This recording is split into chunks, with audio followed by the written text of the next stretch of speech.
and Yes. some of the things that they have you guide through. Again, it's based on best practice and research, not things that people make up. So I would like, I like the way you said that. well, we keep it very real here. Hey guys, welcome to the Childcare Directors Chair podcast. I'm your host, Erica Saccoccio. If this is your first time tuning into our show, I'd like to say welcome. And I'd also like to say thank you to all of our listeners who tune in day after day. I have to give a special shout out to our listeners in Texas, Maryland, Wisconsin, Montana, and Ohio. You guys are showing up in record numbers. So I super appreciate that. And I also want to say hello to our friends and listeners in Canada. You guys are the support that we've had for our show. So thank you so much. And some really cool news. We have some podcasters that are in the ECE space from Canada that are going to be on our show next month. So I love all the love that we're getting from Canada as well. And I hope that you've been able to tune into a few of our other episodes where we've had some great guests. We've had Lizette from Diapers to Destiny. We've had Daniel from Your Review. And then we had Adrian from thrivingchildcare.com. And today's guest, no different, amazing guest. So we have with us today Cindy Lehnhoff, the director of the National Child Care Association. So welcome to the show, Cindy. Thank you, Erica, for having me, and hello to all of your hardworking and essential listeners. Thank you. So tell folks a little bit about your organization. We are the voice of the private child care providers throughout the United States. At the federal level, we have several agencies at the federal level that we partner with so that we are in sync with our voice to try to leverage a little more attention in Congress than they like to give us. And we also work really hard at getting our members and beyond invited into advocacy and also joining us in emailing, calling, visiting their legislators because we need more voice. We also offer monthly professional development webinars. We just had a fabulous leadership conference for directors and owners in Austin, Texas. We also have a monthly advocacy call with the Early Education Consortium in Washington, D.C., which is another voice for private providers. Because what we believe is if we take care of the providers and the educators, then they will be able to take care of the children and their parents and actually their staff, because you got to take care of staff. Yes. So that's a little bit about us. Okay. Yeah. So I strongly believe in advocacy. I am a board member of my NACI state affiliate here in Rhode Island. And I love advocacy. So thank you for all the work that you are doing up on the federal level. And gosh knows we need it right now. So thank you so much. Everything is changing so quickly. I've been in the field for, oh my God, 25, 26 years. Yeah, things have changed a lot in the last 5 years. So some good though, some good, right? There's more now happening around childcare than ever. So that's good, right? At least the conversations are happening. And we need to keep talking. We do. We need to, because I think that they're waiting for us to go silent. Yeah. And we're not going to do that. We can't. No. There'll be no childcare. Mm-hmm. So with that, today we are going to talk about equality in your program and how do we do that? Because right now some programs might be thinking, I'm not even really thinking about quality because I'm still trying to figure out how to stay open, right? They're trying to make things all work together. Let's talk a little bit about the benefits of creating a culture of continuous improvement in a childcare setting. Absolutely, because we don't want to walk backwards in quality. I've been in the industry 44 years. And I was a teacher, a district manager, a divisional director, a cook, a bus driver, you name it. I've done it. In my last 7 years, I had the opportunity to step into a divisional vice president role. And one of my passions is getting schools nationally accredited, because it's not so much about being accredited, it's about the journey that you take to get accredited. And it is so eye-opening to when you take that journey, what you learn about yourself, the educators that, work with you, and ultimately, how to come together so that that quality is set in place and then hopefully set in stone. And I always used to say to directors that I supported through the journey, um, that it's one thing to get accredited, and then you have to live accreditation. Yeah.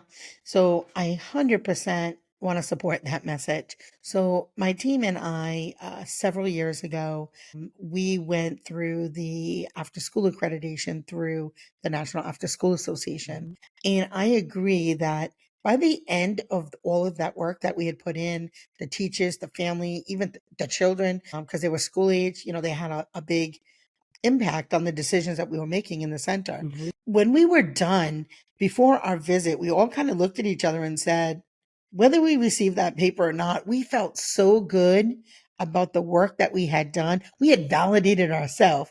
Now, I will happily say we were actually the first after school program accredited in my state from the National After School Association. But you're right. It really is that journey and that always continually working towards quality. So I firmly believe in those benefits. And I think that it's something right now where maybe if a program is struggling with like retaining staff, that's a little piece of it is helping staff understand they're part of the bigger picture in your program. That what they contribute to the program really matters. And so that's a great way to do that is to talk to them about the quality that you have in your program and why it's so important in their piece in it. One of the Um, things that I used to do with my teams, and I took several teams of directors through accreditation and then reaccreditation, and it accumulated to about 100 schools wow. over about a 10-year period. One of the things that we used to start out by reading the standards that we had to meet. And then we would highlight the standards we were already meeting. It can be overwhelming, to look at the standards and think, oh, how can I ever, you know, fulfill those requirements? But so often you were already three-fourths of the way there. Yeah. And then you just had to say, okay, how do we break this down? And you have to include them. They have to be part of the solution for anything that you're not meeting. You have to make sure they understand the vision and the why behind it, and and then hold them accountable for a job they can be proud of, because that's what you just pointed out was Yeah. how you felt. I always said that when a team of directors came through, because I used to take like 6 or 7 through at a time in a demographic area, and I used to say, "They walked taller." I swear to you, they walked taller. Yeah.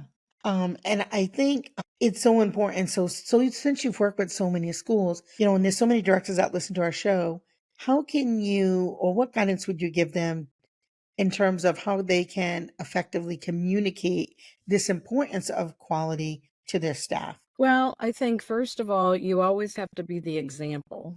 And that means you do have to manage by walking around. You have to be on your floor, seeing what's happening and recognizing the things that are going well.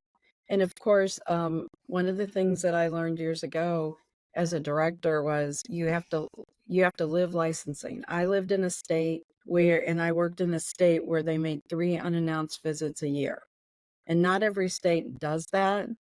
So and then if a complaint by some chance went to licensing, then you got another visit. Sure. Yeah. And so you had to constantly walk through, and you had to constantly coach people into compliance, which is your first, step into quality. Licensing is minimum health and safety. And then if you work in a state that has quality rating initiatives, which can include accreditation, or it may just be the state's, quality rating initiative, you have to be on the floor, or you have to have an assistant director or a co-assistant director that is just focused on making sure that the teachers have the resources to produce quality and have the support, because we all know that what happens in a classroom every day, is not always easy or the same.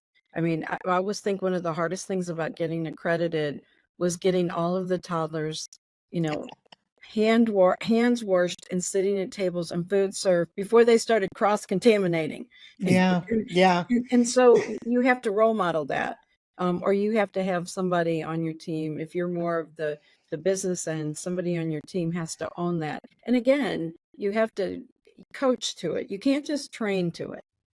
Training is one thing, but most of us don't always get everything the first time out. And so then you have to coach. And then part of it is, I always think about the Montessori method that I learned years ago when I first went to work in childcare. And it was a company that was not Montessori schools, but they were Montessori based. And it's that theory that, I'm going to tell you how to do this, then I'm going to show you how to do it, and then I'm going to ask you to show me. Hmm. And I think that adult learners do well with that too. And so that's a practice, that I always put into place, because just telling people what to do, and then of course having your lead teachers teaching them to be the coach. The leader Yeah. teaches the lead teacher to be the coach, so that Yeah. there can be continuous coaching in a classroom. Because one of the things I see happening in the industry right now is that there is more turnover in the part-time and teacher assistant positions. And if you do not have the support of the lead teacher, not just in the training role, but in the coaching role, and Yeah. making sure that the leads know their responsibility, and making sure that the teachers that are and the teacher assistants that are working under them know that that's what they're there for, to lead them to success. Yeah, and I think when you're a good leader, you want to grow your team, and so when you give everybody a little piece of that, it helps people move to that next level in the career ladders because that lead teacher in 5 years could be your new director, right? So I Right. think this is how you move people through that career ladders, and that also helps people want to stay because again, they want to be part of the bigger picture, and they also want to see like when you take them in for one-on-ones and you say where do you see yourself in 2 years or 5 years, you want to make sure they see themselves in your company, right? Because that's what helps with that Build your bench. turnover. Yeah, Build your bench. absolutely. And I think the other thing, when you were talking about quality rating systems, I think right now, and I'm going to speak to the owners a little bit, some of the owners feel a little beat down after the last few years because they've been really tough years. I feel like when you look at your quality initiatives, one, many states are giving funding towards moving through higher levels of quality, whether Right. it's through staff training, whether it's materials, depending on your state. But I think even bigger than that, it can help you really reignite your passion and kind of reconnect with the why you started in the first place. Because I feel like maybe for some folks it's gotten lost. I mean, burnout is a real thing right now that providers are facing, especially like as you said, with the staff turnover. 90% of the time, it's your admin team or your lead teachers that are kind of picking up that slack, and so this might be a way to kind of reunite everybody to that again, as you said, that vision, that mission, the goals of why we're here. It's more than just checking in and checking out. So those are great points. And I think too, we are in New England. We have 4 visits a year. I'm up in New England, and I love that I'm in a part of the country that takes what we do very seriously, and our standards are pretty high here. So I'm actually proud of that. I think it's something that is expected here is to have high quality. Go ahead. Did you want to say Well, I something on was it? just going to say, I've heard conversations where people, are talking about, maybe licensing regulations should be reduced because of some of the circumstances in today's work environment. And I adamantly am not for that, because Mm-mm. I worked predominantly in the South. The South has, in fact, there were times we had to come above, we couldn't run some of the ratios that they Yeah. wanted us to run. I was in a state where they wanted 1 to 6 infants. Well, under No no way. circumstances could I do that. Yeah. Another state, 11 2-year-olds. Can you imagine? No. And I know it's not even Yeah. imaginable. And, Yeah. I had to work to, get a higher labor percent to work with. But it also helped me because those states had quality ratings initiatives, and I had to spend a little money to get there. But once I met the higher levels, then it became more affordable, and it didn't put because we were getting higher reimbursements, and it didn't Sure. put my program at risk when I was knowingly running lower ratios. Yeah. And so thank you for bringing, oh, sorry about that. We're across from a fire station. That's right. So yes, that's a great point too, because that also happens here in Rhode Island, as we're a 4-star program in our state. You can get as high as 5. But yeah, so we get a higher reimbursement rate, which allows us to pay our teachers at a higher rate and then also obviously maintain those ratios. But I had a staff member who moved from here to South Carolina, and she started working in a room, and she was blown away by the difference in the ratio. She's like, oh my God. And the age mixes that they could do and things like that. So, I think quality is research based. And so the research tells you, what is a safe amount of children that one person can really tend to and do all the things that are expected in a high quality program. So that leads us to ongoing training. So I know your organization provides some webinars, but let's talk about the importance of ongoing training and professional development to help foster a culture of continuous improvement. Well, I think that it's critical, and it's very critical to keep everyone learning, including the director, the assistant director. I'm even a big believer in keeping the cook learning, uh, because regardless of what position we have, we're all working with children. And I think that most states require some type of professional development yearly. However, most are very lenient. You can count, just regular teacher meetings, which I'm not opposed to, but I really want to make sure in working with in I really wanted to make sure in working with my teams that they were professional development plans that fit the individual, because everybody's at a different time and place. Mm-hmm. And so actually, sitting down and saying, what is it that you feel you need to learn, sitting down with your staff to do the job that you would be proud of and feel like you have accomplished the goal of high quality early care and education. And that opens that conversation. And that conversation, can lead to the director or the assistant director, the program director, because we have all kinds of names in this Mm-hmm. industry, to say, okay, well, that's a good idea. And then have you thought about, there are some professional development trainings about, outside play and how to, really the environment and activities when you're outdoors. I noticed that that's something you could use more information about. So you build a plan together, and then you help them identify what's available, because a lot of states have a lot of free courses that individuals can take. There's a lot of great training platforms now that can help people work towards a CDA. And on those platforms, you can look, there's a broad range of topics that will get you to being able to apply for that credential. And, you start with what they need to know more about first. But I Yeah. really believe planning professional development and making sure the plan meets the individual. Yeah.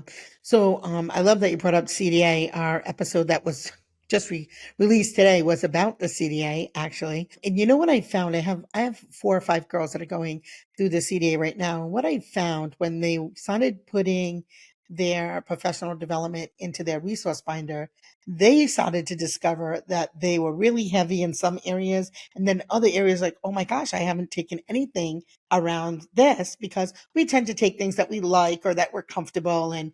And so when you put together that resource finder, you start to uncover areas that you're lacking without even realizing that you're lacking in those. Professionalism was one that I felt like a lot of the girls didn't take a lot of courses on. There was certainly lots around language and literacy and music and those types of things. I think the other thing too, when you start picking your professional development, is you want to take things that help people cross train. Because I really am a big advocate for moving people and growing people in my program. And sometimes people get really nervous, especially childcare owners. They're nervous that they're going to grow people out of their program. I can't tell you how many people I've grown out of my program, and I'm proud of that, right? I'm not Hmm. just fostering children to be leaders, but my Right. teachers as well, right? And so I think that's important. And so that's something I want people to take note of. So, and you're right, there's a lot of great platforms. I can remember not that long ago that we used to have to go in person to this place called Childspan. It's not open anymore, but we used to have to drive. And I remember in the winter, having to drive up for a 2 hour course. It was Right. in Pawtucket, 8 cities over. Yeah. So now, I'm like, you guys are so lucky. You get throw on some pajamas, some nice music, get a cup of tea and do a PD, right at home. So, it really is right at your fingertips. And the world of virtual has made things so, so easy. So there's really not any excuses. So one of the things I thought was really interesting during that accreditation process and quality improvement process, because a lot of times they look very similar, and Yes. some of the things that they have you guide through, again, it's based on best practice and research, not things that people make up. Right. So I I like would like I like the way you said that. well, we keep it very real here. Yes. I think one of the things that I really loved was gathering feedback from the parents, the staff, and the children to help identify the areas of improvement in our program. Talk about that a little bit, like in your experience, how directors can use that information. I know from my own personal experience, but I'd love to hear your thoughts about it. Well, I think that you have to be open to getting feedback to people think about certain aspects of your program. And I know surveying is part of the surveying staff and parents is part of the accreditation process at the beginning. And I'm not sure all accrediting bodies do it, but I do know of two that I've used that do it. And it kind of gives you a starting point from their perspective. I always think about communication because communication can really break down, in a large childcare center, especially. And I had some that were over 200, Mm-hmm. and so uh, so I always noticed that when surveys first came in at the beginning, because you do it at the beginning and then you Mm-hmm. do it at the end, Mm-hmm. it was people didn't feel like they were hearing enough about their child. They didn't, and the teachers felt like management, they were the last to know what they needed to know, and then the director would be so surprised. But you do have to learn to look through the eyes of other people, and you have to learn how to use that information. And again, going back to, especially the staff, okay, these were the results. And I'm not talking about individual results, but compiling them. So I need to know from your perspective, how do we improve, this area because we scored low?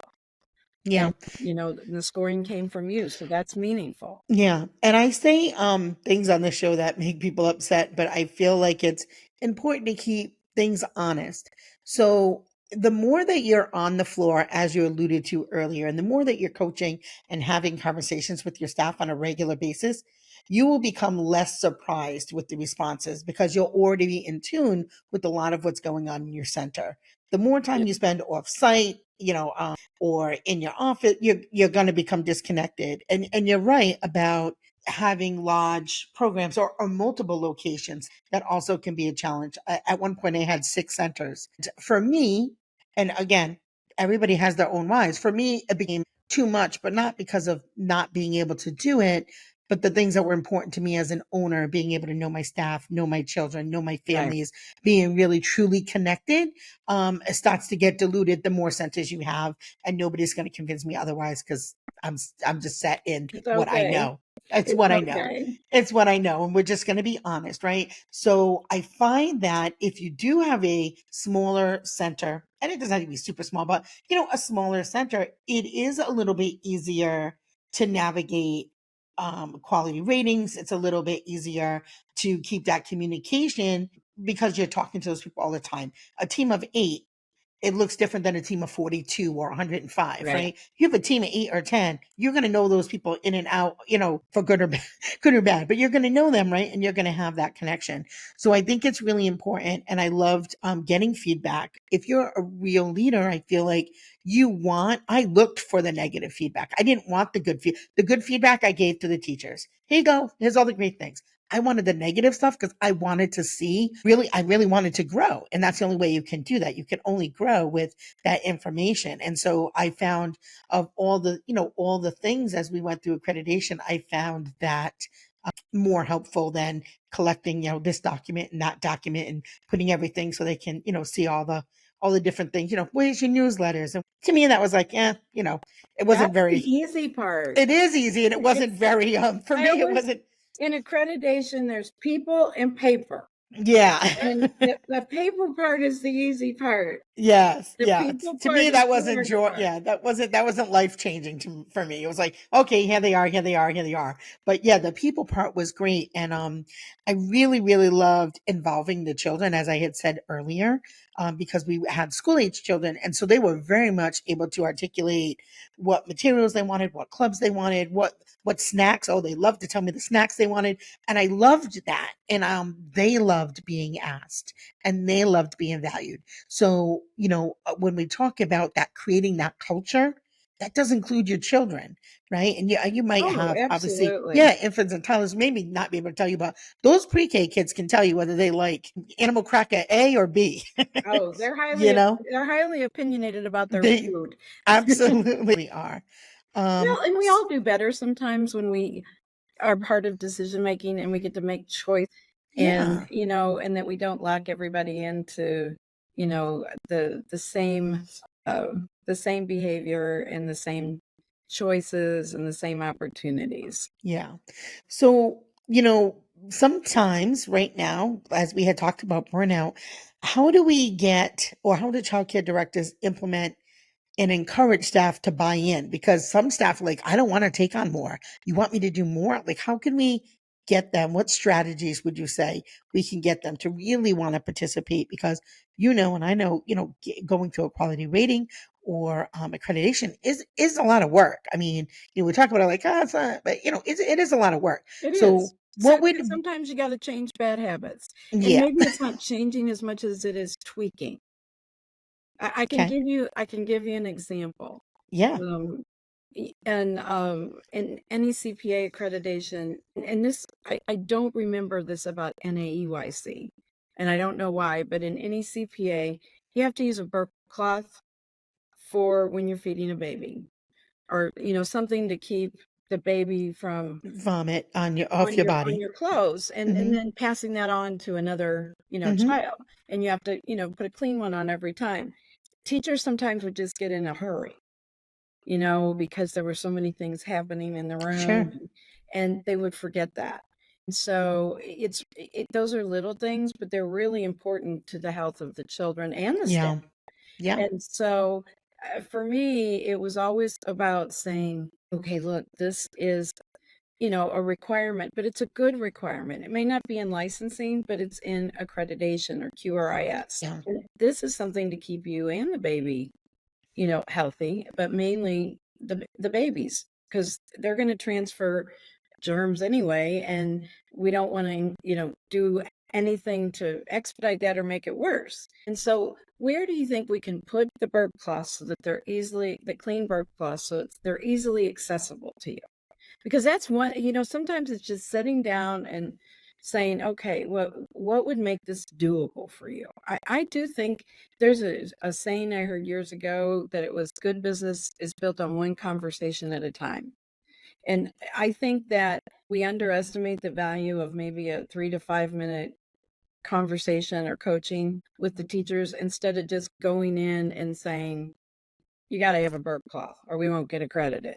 Yeah. And, and then two, teaching them how to help each other, because typically, very often, there's, two teachers, a lead and a teacher working together. And that was something I really had to teach a lot of people, is that on occasion, when I when we would have accreditation visits on a few occasions, we didn't make the first pass. We had to do it again.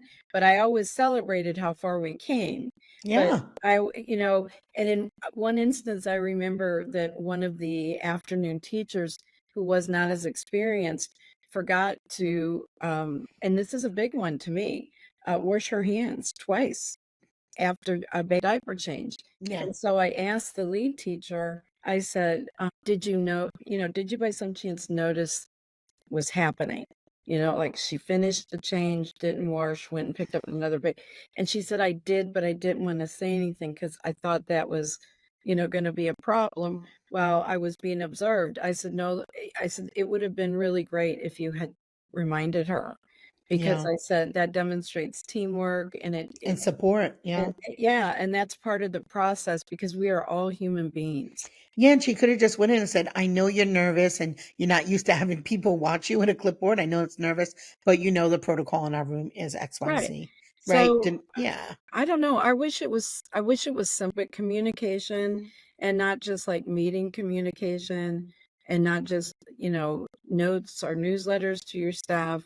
And again, if you are the business leader of your center and it's, you know, one that you can't manage both jobs well, then you have to have a co-director or an assistant director or a Hmm. program director and making sure that those individuals spend enough time in classrooms building the confidence, the knowledge and the confidence of teachers. Cindy, I love that. Can you just repeat one more time? Where should we be spending our time?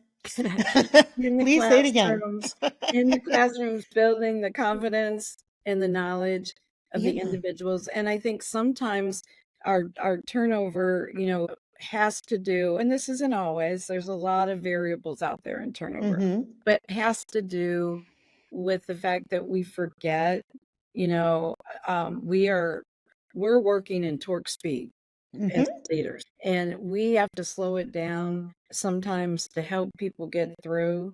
Years ago, I had a young lady that I was a district manager of 8 schools. That was my favorite job, by the way. And she had started work. This young lady started working. Her name was Donna in one of my centers as a teacher assistant in the pre-K classroom. And it was a bit of a hectic day. And one, we needed a new teacher assistant that could really, gel with the lead. And I was there and I sat down and talked with her after the children laid down and just, gave her some words of wisdom and gave her some encouragement. And so did the lead teacher and the director about every day gets easier. And if it doesn't, let us know because then we're failing you. No, she told me she worked in the same center. She went on to get her CDA and worked in the same center for 30 years. I love that. And she told me, I retired before she did. Hmm.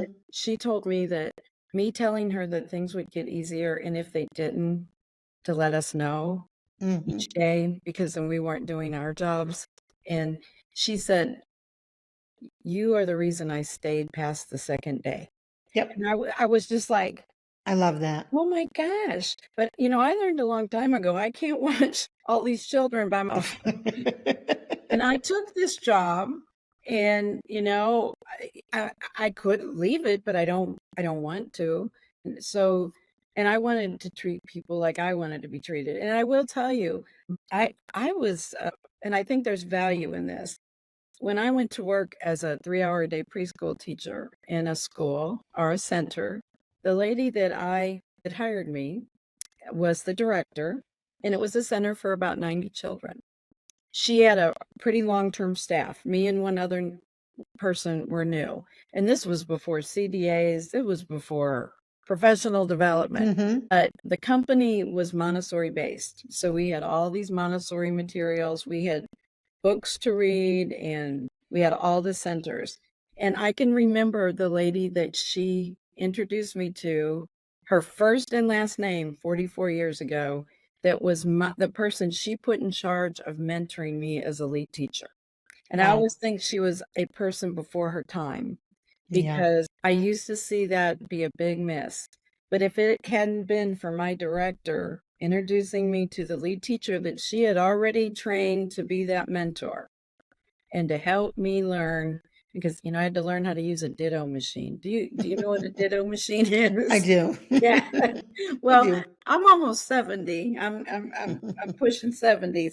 It's like I would have, and of course back then we didn't know dittos were bad. We, Yeah.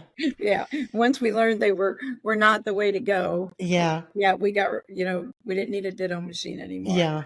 She also taught me how to use every Montessori workshop, because we called the activities in the Montessori area were workshops. Yeah. And she taught me how to use every one of them. And that's where I learned, I will tell you, I will show you, and then you will show me. Yeah.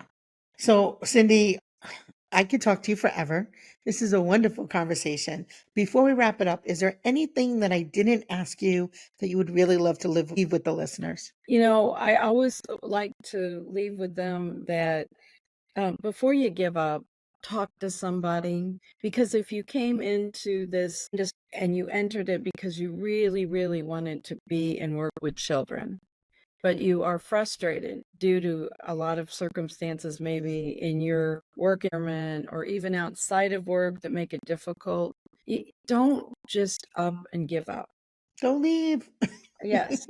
Talk to somebody. Yeah. Talk to your director. Talk to the friendliest face in the building, because I know that people sometimes think they have to give up. Think about the lady I just told the story, that one small conversation with her and one sentence of encouragement, and it opened the door for her to be able to ask questions, versus just like thinking, oh, I'm not cut out for this. Yeah. That's a golden nugget for sure, Cindy, especially with all the staff turnover that folks are dealing with. So And thank I'd you. like to say to all those people that have been out there for a while, don't forget to welcome the newcomers Yes. and help them, and don't expect them to know everything right up front. Cindy, that's great advice too. Thank you so very much. So to our listeners, please share, like, follow, subscribe if you're watching to us on YouTube. Also, remember it is the little things, the little details that you put into your center every day that make the biggest impact. So, Talking with you. Likewise, I can talk with you. I can tell that Rhode Island is blessed to have you in some of their centers. And thank you, Cindy.